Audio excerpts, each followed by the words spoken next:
Hello, hello, hello, hello, hello, hello, hello, hello, hello. So welcome to our next chapter, that is charge of GST. So on the charge of GST, we will be starting with your reverse charge. So let's understand first what reverse charge is. So under GST, usually what happens, suppose you are a normal person, you go and buy something from, say example, Big Bazaar. Now you bought something from Big Bazaar, you bought something for 100 rupees, they charged you 18 rupees GST, so you paid total 118 rupees. Now, when you pay 118 rupees, 100 rupees goes to Big Bazaar and 18 rupees actually belongs to the government, but you are paying it to Big Bazaar. So, since Big Bazaar will pay this 18 rupees to the government, this is how normal GST works. That is the person who is supplying goods or services or both. When that person collects the GST amount and pays to the government, that is called your forward charge mechanism. However, under reverse charge mechanism, the exact opposite happens. In the reverse charge mechanism, the person supplying goods or services will not pay tax to the government.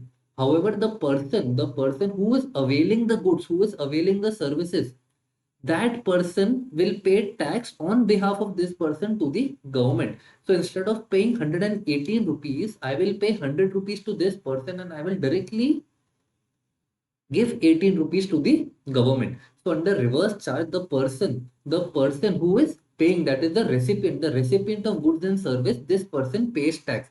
So this you have to be very clear that services where liability to pay tax is on the recipient of supply of goods or services instead of the supplier, because usually it is the supplier who pays tax. So I'll just change the pen color so that it is easier to view. Yes. So in under reverse charge mechanism, it is the recipient who pays tax. So over here also I've written it is the recipient who is paying tax. Okay, now your first service is regarding transportation of goods by road. That is usually it is called your GTA. So your supplier is your goods transport agency. Now earlier there is an amendment for May 23. Earlier it used to be only a GTA who pays tax at 5%, because if a GTA has opted for 5%, it was compulsory that this will go under reverse charge mechanism only, RCM. There was no other choice. But now there is a choice that the GTA, even after he takes 5%, he has two options. He can either go for forward charge mechanism or he could go for reverse charge mechanism. So therefore, this line has been removed. So when service is transportation of goods by road and the supplier is a goods transport agency, when supplier is a goods transport agency who has opted for reverse charge mechanism, and there are specified recipients. So only when there are these specified recipients will it be taxed under reverse charge. If the recipient is none of these people, GST will be exempt. So I've also made a table later so that it will be easier to understand. So who are your recipients? Your recipients are your registered factory, society, cooperative society. Any person registered under GST, any business corporate or body corporate, partnership firm, and casual taxable person. So if your recipient is any of these people will be the these people will have to pay tax on behalf of goods transport agency under reverse charge mechanism. Okay, so to understand how your reverse charge mechanism works for GTA, this is a small table I've made. So if the GTA is paying at 5%, if the GTA has chosen 5%, there are two options. It can either choose, so of course in 5% there is no ITC available, but it can either choose that it will be paying tax under reverse charge mechanism. That is, the GT will not be required to pay tax. It is the recipient who has to pay tax. So under RCM, the recipient, since both of them are red, that is under RCM, recipient will be liable to pay tax. And under forward charge mechanism, your GTA will be liable. So under 5% also, the government has extended the benefit that was under 5% also, under 5% also you can choose forward charge mechanism. Okay. So this is 5%. Now this is only if there are specified recipients. Which specified recipients that we studied? Your society, cooperative society, body corporate, person registered under GST, etc., etc. Okay, so these are your specified recipients. If your specified recipient, if it is not a specified recipient, then you see your service is already exempt. Okay, and now under 12%, so if the goods transport agency has chosen 12%, then it is for sure that it is only under forward charge mechanism. That is, your GTA will be liable to pay tax. Got it? Okay. To understand in more detail, I've made a little more chart because this has a amendment. So I just want that it is clear to everybody. Perfect. So under if you want to understand it through a chart format, if the GST on GTA, okay, so if the recipient is specified, if the recipient is one of the people that we had studied above, if recipient is not specified, GST is exempt as it is, nothing to worry about. However, if it is one of those recipients that are specified, and in such a case, if the GTA chooses forward charge mechanism, then he has the option to either take 5% or 12%, that is under forward charge mechanism. He can either take 5% or 12%. Under 5%, of course, the condition is that there will be no ITC.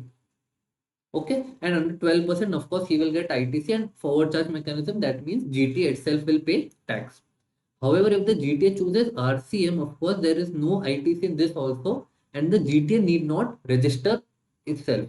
So even if the GTA chooses forward charge mechanism, he will have to register himself in GTA. But if the GTA chooses RCM, then GTA may not register himself for GST, and he can choose a rate of 5% because that is the only rate that is the only rate available, and this rate will be paid.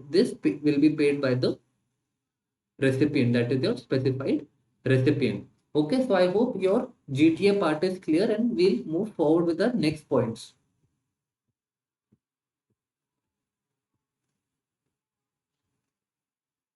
Great. So this is your point related to GTA. Now other are your services. For example, next is your legal services. So any legal services where the supplier is an individual advocate or a firm. In such a case, if the recipient is a business entity, if the recipient is a business entity and supplier is an individual advocate or firm, in such a case, your business entity will be the person paying tax, okay, under reverse charge mechanism.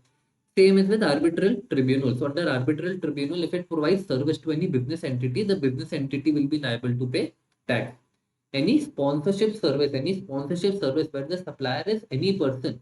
So any person providing a service to a body corporate or to a partnership firm, in such a case, this will be charged under reverse charge mechanism. That is the body corporate or the partnership firm. They are the people who will be paying tax.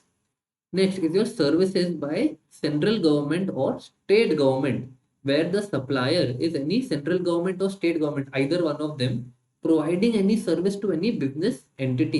If they are providing any service to business entity, in such a case, of course, your CG will not be liable to pay tax. It is your business entity that will be paying tax under reverse charge mechanism. However, these services exclude your renting of immovable property, because renting of immovable property, only and only if they are providing a service to person registered under GST will this person be liable. Okay, so for all other services, if it is any business entity, this business entity will be liable to pay tax. But however, for renting of immovable property, it will be the recipient's responsibility only and only if the person is registered under GST. Okay. Now next is your TDR, or that is your transfer development rights, which also includes your FSI for construction of project. So any if service related to this is by any person to a promoter, in such a case the promoter will be the person who is liable to pay tax. Okay. Next point is your director of company. Now your director of company who is not an employee. So those can be your ND. So any directors who are not employees of the company, any of your independent director. So these directors, though providing service to company or your body corporate. So since the director is providing service to body corporate, ideally the director should be the person paying tax. But however, since he is served under reverse charge mechanism, it will be the company or the body corporate who will be liable to pay tax under reverse charge. Same as with insurance agent. Insurance agent provides service to any person conducting insurance business. This person will be liable to pay tax. Recovery agent. So recovery agent, for example, banks have recovery agent. When banks have extended loans to someone, they hire a third party. They hire a recovery agent. Ki boss, please go and collect money from him. So in such a case, this recovery agent provides service to the banking company or NBFC. In such a case, the banking or NBFC will be liable to pay tax. Basically, you have to understand that these recovery agents might be very small people, and these body corporate, these banks are very big companies.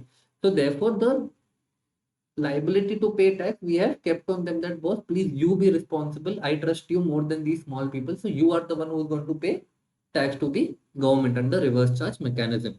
Any transfer or permit use of copyright, so if any author, music composer, any photographer, if in such a case they sell these rights to any publisher, music company, or any producer, in such a case these person will be the people who will be liable to pay tax. Even though the supply is made by these people, these person will be liable to pay tax.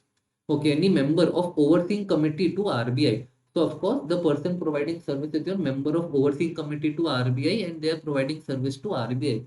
So in such a case, RBI will be liable to pay tax. Any business facilitator giving any service to banking company, the banking company will be liable to pay tax. Any agent of business correspondent, so any agent of business correspondent giving service to a business correspondent, the business correspondent will be liable. Okay, so BF, in case of BF giving service to BC, BC will be liable. In case of business correspondent agent giving service to BC, again business correspondent will be liable. Supply of security personnel, this is a very important adjustment, usually they put this in the question. So supply of security personnel, so any person excluding body corporate giving service to any person registered under GST. So what you have to understand, that if the agency who is providing the security service, if they are themselves the body corporate, then it will not be covered under reverse charge. You read this carefully. Any person excluding a body corporate, that is only and only if you are any person but not a body corporate, will RCM provisions be applicable, which means if you are a body corporate giving these services, you will be charged under forward charge mechanism. However, if you are not a body corporate, then it will be reverse charge mechanism. Giving service to any person registered under GST. In such a case, this person registered under GST will be the person who is liable to pay tax. Next is any service, that is any import service, that is person located in non-taxable territory. So if a person located in non-taxable territory, that is outside India, is giving any service to person located in India, in such a case, the person who is resident, who is located in India, he is liable to pay tax under reverse charge mechanism. Okay, any goods transportation by vessel, we have already done goods transportation by road, we have clearly understood how GTA works. Now this is goods transportation by vessel. So any person in non-taxable territory, because these vessels might be coming from outside India, so the person who is giving you the service may be a person in non-taxable territory and imported in taxable territory. So whoever person has imported it in India, that person will be liable to pay tax. This is similar to your import point. Next is your renting of motor vehicle. So we have a chart below, so we will be discussing that. So renting of motor vehicle, if a person is other than body corporate, paying tax at 5%. If the person who is providing the service is not a body corporate and they are paying tax at 5%, only and only in such a case will it be taxed under RCM, and they are giving service to a body corporate. Okay, so there's a table below, we will be doing that. Okay, so let's do that right now so that it is easier to understand. So renting of motor vehicle, now renting of motor vehicle similar to goods transport agency, but after amendment not so much. So of course there are again two rates, that is 5% and 12%. Under 5% only limited ITC will be allowed, and under 12% there is no restriction. Now if the person providing the motor vehicle service has chosen 12%, now then this will always be taxed under forward charge mechanism. This will always be covered under forward charge mechanism if the person who is supplying motor vehicle service has chosen 12% tax rate. So that is your easy. So it is always and always forward charge mechanism. Got it? So this 12% will always be forward charge mechanism. However, if that person has chosen 5%, then in such a case, it will be forward charge mechanism. When your supplier is a body corporate, that is the person who is supplying the service, he is a body corporate, or that means either of these conditions can be satisfied. So either he is a body corporate or the recipient is not a body corporate. So if either he is a body corporate or the recipient is not a body corporate, which means either he is a big person or the recipient is a small person. Only in such a case will it be taxed under forward charge mechanism. Under forward charge mechanism means the supplier, that is the supplier who is the body corporate over here, he will be the person paying tax to the government. However, it will be RCM. For RCM, remember it is a and condition, that is your supplier should not be a body corporate, that is your supplier should not be a big person, and your recipient should be a body corporate, that is your recipient should be a big person. Only in such a case will it be under RCM, that is your recipient will be paying tax. Because what you have to remember that your recipient is a body corporate, your recipient is a bigger party. So government usually wants that the bigger, more reputed person, more settled person, he should be the one paying tax. Therefore, only if you are the body corporate over here and over here you are not the body corporate will you be taxed under RCM. Got it? So for it to be under RCM, the person supplying motor vehicle service should not be a body corporate, and the person to whom they are providing the service, that is the recipient, that person should be a body corporate. Only in such a case will it be taxed under RCM. Clear? I hope that is clear. Now your next service is with regards to lending of securities. Lending of securities, of course, lender and borrower. So the person who is borrowing the securities, he will be liable to pay tax under RCM. Last is your renting of residual dwelling to a registered person. So residential dwelling means if any residential house, any residential property, if you are renting it to a registered person, if any person is renting it to a registered person, in such a case, the registered person will be the person who is liable to pay tax under RCM. So these are all your points with regards to RCM. If you want, you can take a screenshot so that I'll pause for 2 seconds. Great. So now this is your entire table for RCM. Okay, so I'll move forward. Now, in some cases, your eco will be liable to pay tax. Now, who is your eco? Your eco is your electronic commerce operator. So, in some cases, when, for example, Ola. So, in Ola, what happens? There is a driver. The driver and the passengers who are traveling in the cab, they are connected through a third party called Ola. Now, this Ola will be called a eco, that is your electronic commerce operator. So even though Ola is not directly providing you the service, that is the service is being provided by the driver. So in such a case, transportation of passengers by radio taxi, motor cab, cycle, omnibus, that is motor cab or motorcycle, okay, it is not cycle. Now it is motor cab, motorcycle, omnibus or any other motor vehicle. In such a case, Ola will be the person who will be liable to pay tax. Even though the service is being provided by the driver of the car to the passenger, however, since it is being done through Ola, Ola will be liable to pay tax to the government.